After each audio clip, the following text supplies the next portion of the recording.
Olá pessoal, meu nome é Carol Ministério, eu sou historiadora e educadora do Programa Educativo da Casa Fit de Cultura. Nesse primeiro episódio de hoje do nosso Arte em 15, que geralmente será uma série de 4, né?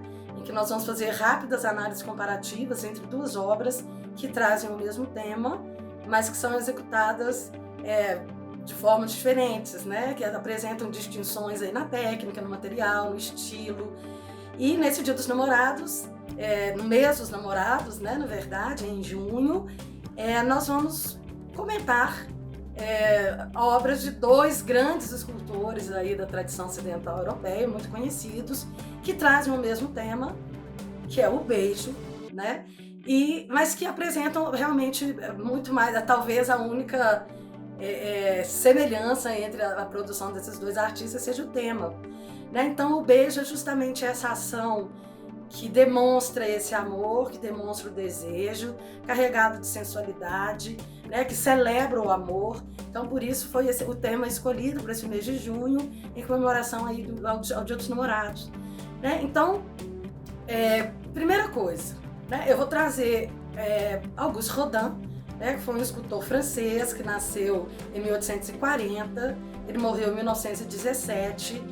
E ele tem uma trajetória muito interessante porque ele está ali na transição entre a tradição acadêmica, do romantismo, naturalista, né, com preocupações, inclusive nós vamos ver em como representar o corpo humano, e para já as inovações que já estavam surgindo um pouco, que iriam acabar desembocando aí no que a gente chama de arte moderna. Então, o beijo de Rodin, ele traz uma preocupação enorme na representação do corpo humano, né, na anatomia. Aliás, o corpo sempre foi o centro da produção estética de Rodin. Né? Ele trabalhou a questão do corpo humano durante toda a sua produção. Né? E aí aqui a gente pode ver que ele tem uma preocupação nessa obra, o Beijo. Né? Essa obra, gente, é de mármore, é uma versão de mármore, que foi encomendada pelo governo francês em 1888. Já existia versões anteriores, tanto de gesso quanto de bronze.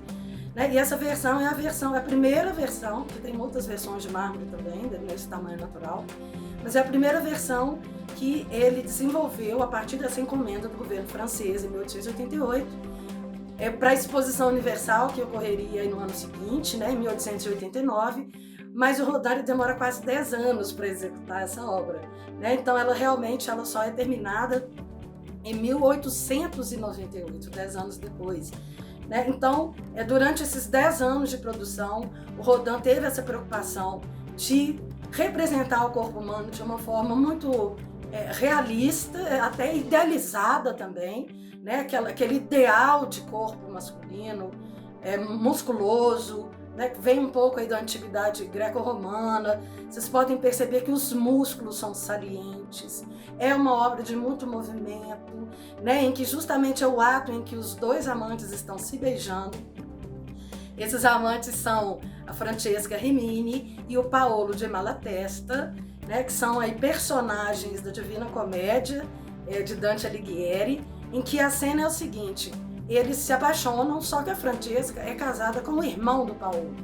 Né? Então a cena é exatamente quando eles estão dando o primeiro beijo daquela paixão proibida, daquele amor proibido. O marido da Francesca os pega nesse ato e acaba tendo um final trágico, ele mata os dois. Né? Então essa seria a cena, a captura da cena em que os dois estão se beijando pela primeira vez antes de serem aí assassinados pelo marido da Francesca e pelo irmão do Paolo. A gente pode perceber, gente, a preocupação do Rodin na textura da carne, né? Muito lisa, uma escultura muito polida. Né? O mármore é um material classicamente nobre, né? Geralmente escolhido mesmo para ser o material ideal para essas esculturas serem feitas, né? Desde a Grécia, Roma.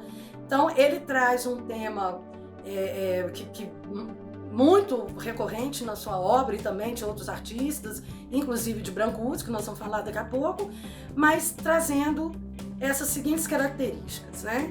A influência do romantismo, né? A emoção, a carga de emoção da obra muito, muito enfatizada, a idealização, né, do corpo humano, principalmente. Então é um corpo humano muito bem trabalhado, com curvas, em que as veias muitas vezes aparecem, os ossos sobre a pele. Então, o máximo possível de naturalismo. Não é à toa que muitos artistas estudavam anatomia para conseguir alcançar o máximo de efeito mesmo de como seria um corpo humano nas suas obras. O Rodin alcança esse nível de perfeição, apesar de não ter estudado em nenhuma escola de belas artes, né, de não ter tido essa formação acadêmica. Ele é recusado várias vezes na Academia de Paris.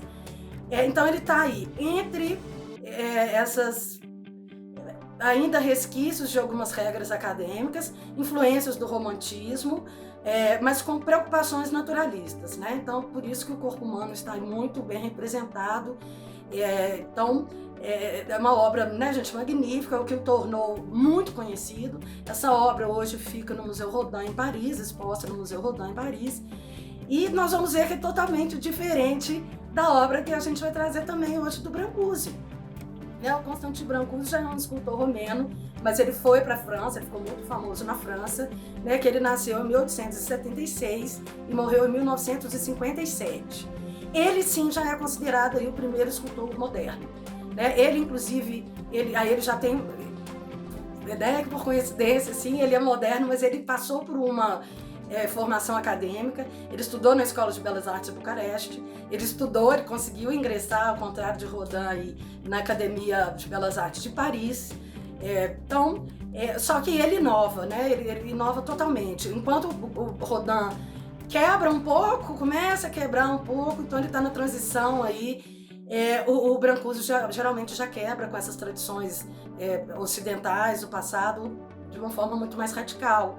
Então ele também trabalha a questão do beijo. Em 1907, quando ele está em Paris, ele frequenta durante pouquíssimos meses o ateliê de Rodin, só que ele sai logo, porque ele quer ter um estilo próprio, ele quer desenvolver as inovações dele, não queria ficar muito preso às regras que o Rodin impunha. Então ele vai aí fazer o seu beijo. Aí agora vocês podem notar, né? Primeira coisa, assim que ele sai do ateliê de Rodin, ele já vai desenvolver essa obra, que demora uns 2 anos para executar, né? 1907 e 1908, feito de pedra mármore, que já não é tanto um material assim tão tradicional, né? E tão sofisticado quanto o mármore.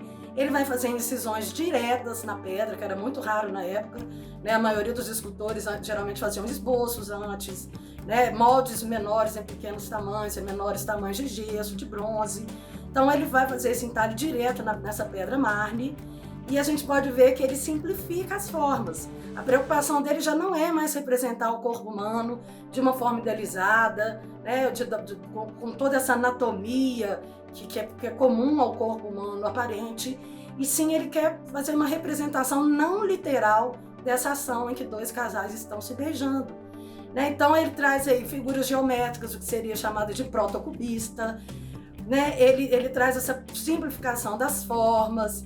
Então, é uma evolução aí para abstração, quase, né? Não é à toa que depois as esculturas dele, ou que abstratas, é que vão tornar mais famosos. Então, a gente pode ver que o casal está entrelaçado, né? Eles estão todos parecendo que o mínimo possível de incisões que o Brancusi fez no bloco de pedra, né? Mas dá pra gente já ter a noção dessa representação do beijo, né? Então os olhos estão se beijando, as bocas, né? O casal está todo unido. Então, e ao mesmo tempo tem um certinho movimento, mas muito menos do que o movimento do beijo de Rodin, né? Com o movimento dos braços que estão se abraçando. Então dá uma sensação mínima desse movimento. E também ele só sugere algumas formas, né? Talvez ali do seio da moça, mas muito menos do que as formas muito delimitadas do Rodin, né? Do beijo de Rodin. Então, gente, queria convidá-los depois a observarem essas obras com mais calma, prestar atenção aí nas diferenças, né? O Brancusi se inspirou também em culturas não europeias, né? Em formas de culturas não europeias, na própria arte popular romena também. Então ele foge totalmente dessa representação acadêmica, naturalista, realista, romântica, e realmente vai ser considerado aí o pioneiro, o patriarca da escultura moderna. Né? Talvez assim, uma geração a mais de Rodin, né? Então o que talvez Rodin tenha começado, Brancusi realmente foi quando fez essa continuidade, né? Nessa transição até realmente chegar na abstração. São duas obras lindas, né? Trazem o mesmo tema, mas são executadas de forma totalmente diferente, em todos os sentidos, né? Praticamente, material, técnica, movimento, estilo. Então, incisão direta, né? Os dois apresentam várias versões, né? Foi um tema muito recorrente na obra dos dois artistas, né? Tem outras versões de bronze, tem outras versões de mármore, tem outras versões de gesso.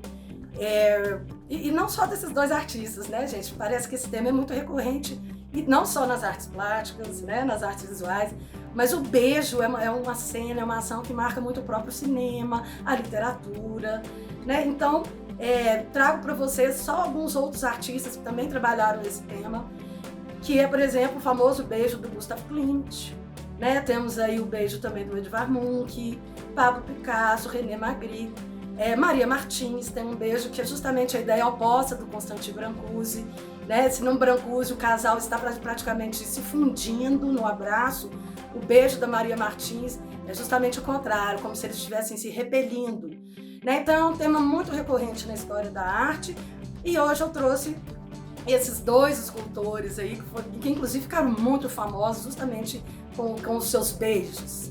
Né? Então realmente é uma celebração ao amor, ao desejo, à sensualidade, né? E espero que vocês depois possam ver melhor também o beijo desses outros artistas que eu acabei de citar. Tá bom? Pessoal, até a próxima então. Fiquem de olho na nossa programação. Tchau, tchau!